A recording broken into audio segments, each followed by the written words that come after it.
अभिषेक को उसके पापा ने कहा, आज से तुम मेरे साथ ऑफिस चलोगे। अब लंदन से अपनी बिजनेस मैनेजमेंट की डिग्री पूरी की है तो उसको यहाँ मेरे बिजनेस पर अप्लाई भी करो। अभिषेक स्माइल देते हुए बोला, ठीक है पापा। अभिषेक एक हफ्ता पहले ही तो लंदन से अपनी पढ़ाई पूरी करके लौटा है।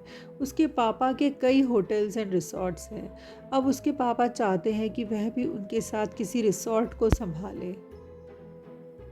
अभिषेक अपने पापा के साथ ऑफिस गया। उसके पापा ने सारे स्टाफ से उसे मिलाया और कहा कि आज से जीटी रोड वाला रिसॉर्ट अभिषेक संभालेगा। उस रिसॉर्ट के रख रखाव की सारी जिम्मेदारी अभिषेक की होगी। उन्होंने अपने मैनेजर शर्मा जी से कहा कि जीटी रोड वाले रिसॉर्ट पर आप अभिषेक के साथ जाइए, उसे भी रिसॉर्ट अच्छी तरह से दिखा दीजिए और यहाँ किस तरह से काम होता है सब कुछ उसे समझा दीजिए। और अभिषेक को गाइड करते हुए कहा कि कल से तुम्हें उसी रिसॉर्ट में बने ऑफिस में बैठना होगा। अभिषेक बहुत एक्साइटेड था तो नर्वस भी था। उसके पापा अपने काम को लेकर बहुत पर्टिकुलर और बहुत स्ट्रिक्ट हैं। अभिषेक शर्मा जी के साथ उस रिसॉर्ट में गया और उसने अपना सारा काम अच्छी तरह से समझ लिया। उसे सब कुछ बहुत अच्छा लगा सिवाय इसके कि उस रिसॉर्ट तक जाने का रास्ता बहुत ही सुनसान और वीरान था। शाम को डिनर टेबल पर पापा ने अभिषेक से पूछा, अभिषेक आई होप तुमने अपना काम अच्छे से समझ लिया है। अब कल से तुम्हें रिसॉर्ट में जाना है और वहाँ के ऑफिस को संभालना है और वह रिसॉर्ट पूरी तरह से तुम्हारे हवाले है। तब अभिषेक ने कहा, हाँ पापा, लेकिन वहाँ का रास्ता बड़ा सुनसान है। पापा बोले, तो क्या हुआ, अगर तुम ही इस तरह से बिहेव करोगे तो कस्टमर कैसे आएंगे। सुनसान है तो उससे कोई फर्क नहीं पड़ता। तुम तो अपनी गाड़ी से जाओगे और गाड़ी से आओगे। रास्ते में वैसे कोई डर नहीं है। मैं इतने सालों से आ जा रहा हूँ वहाँ पर। तभी मम्मी बोली, अब यह सब बातें बंद करो और यह बताओ कि अभिषेक के लिए कोई लड़की देखनी है कि नहीं। इसकी शादी भी तो करानी है। तब पापा बोले, इसी से पूछ लो, अगर इसे कोई पसंद है तो उसकी मर्जी से ही इसकी शादी करा दो। अगली सुबह अभिषेक ऑफिस के लिए टाइम से रवाना हो गया। बहुत खुश था वो अपने नए ऑफिस को संभालने के लिए। वह ऑफिस पहुंचा। दिन भर उसने कुछ नया सीखा। उसे बहुत खुशी हो रही थी। बहुत सारे चैलेंजेस भी थे उसके काम में।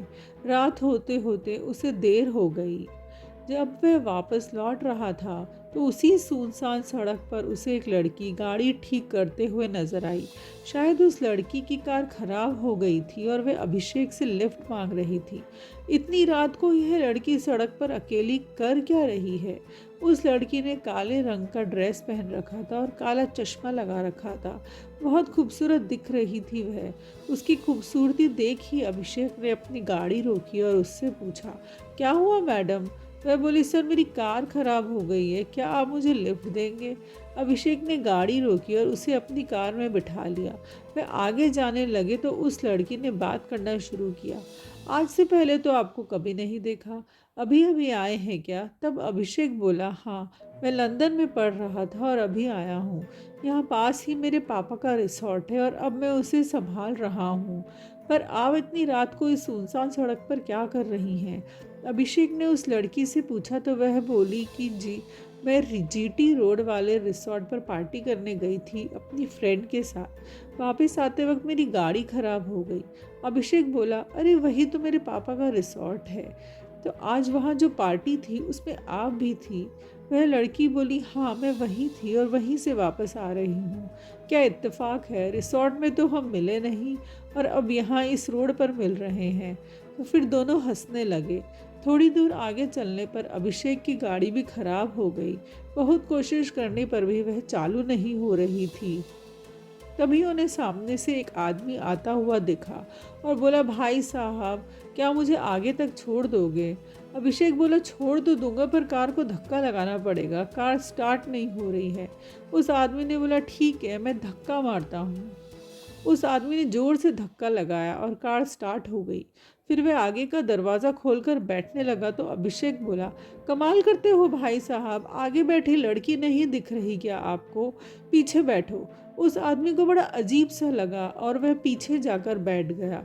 वह लड़की और अभिषेक पूरे रास्ते हंसते हुए बातें करते हुए आ रहे थे।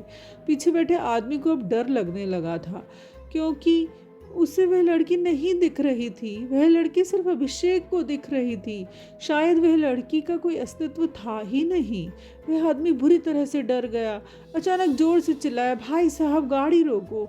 अभिषेक ने कहा, क्यों? अभी पहुंचने में हमें 10 मिनट और हैं। वह बोला, नहीं, मुझे यहीं उतार दो, मैं पैदल चला जाऊंगा। अभिषेक को बड़ा अजीब सा लगा और उसने पूछा, क्या है भाई साहब? तो वह बोला, आप भी इस गाड़ी से उतर जाओ और चले जाओ। आदमी गाड़ी से उतर के आगे बढ़ा तो अभिषेक भी उतर के पीछे पीछे आया और बोला, भाई साहब हुआ क्या है कि आप इतना डर गए हो? तब वह बोला कि जो आपको देख रही है वह मुझे नहीं दिख रही है। तो अभिषेक को कुछ समझ नहीं आया। उसने पूछा, कहना क्या चाहते हो? आदमी बोला कि भाई साहब, आपके साथ आगे कोई लड़की नहीं बैठी है, वह सिर्फ आपको दिख रही है। आपकी कार में कुछ भूत है, आप तुरंत यह कार छोड़कर चले जाओ, मैं तो जा रहा हूँ। अभिषेक बुरी तरह से डर गया और वह भी उस आदमी के साथ पीछे पीछे हो लिया। अभिषेक जैसे तैसे घर पहुंचा। तब उसके पापा ने बोला, बेटा तुम कहाँ से थके हुए आ रहे हो और चलकर क्यों आ रहे हो? तुम्हारी कार कहाँ है? तब अभिषेक ने अपनी सारी कहानी अपने पापा को बताई तो उसके पापा ने अपना सर पकड़ लिया। उसके पापा बोले, बेटा यह एक कार चोर गिरोह है। यह इस तरह से भूत का बहाना बनाकर लोगों से उनकी गाड़ी चुरा लेता है, और तुम उस आदमी के पीछे उस गाड़ी से उतरे तब वह लड़की तुम्हारी कार लेकर फरार हो गई। बहुत से लोगों के साथ ऐसी वारदात हो चुकी है। पुलिस भी उस गिरोह को पकड़ना चाह रही है पर अभी तक नाकामयाब हुई है। हमारी कार चोरी हो चुकी है। अभिषेक को कुछ समझ नहीं आ रहा था कि आज की रात उसके साथ हुआ क्या था। अगली सुबह अभिषेक और उसके पापा ने पुलिस स्टेशन में कार चोरी की कंप्लेन की। अब देखते हैं वह गिरोह पकड़ा जाता है या नहीं। पर सच तो यह है कि अभिषेक को ठगा जा चुका था। उसकी कार चोरी हो चुकी थी, सिर्फ एक भूत का बहाना बनाकर। अगर आपको आज की कहानी कैसी लगी, अपने विचार मेरे साथ ज़रूर साझा करें। प्लीज़ कमेंट बॉक्स में मुझे बताएं कि आपको किस तरह की कहानियाँ सुनना पसंद है।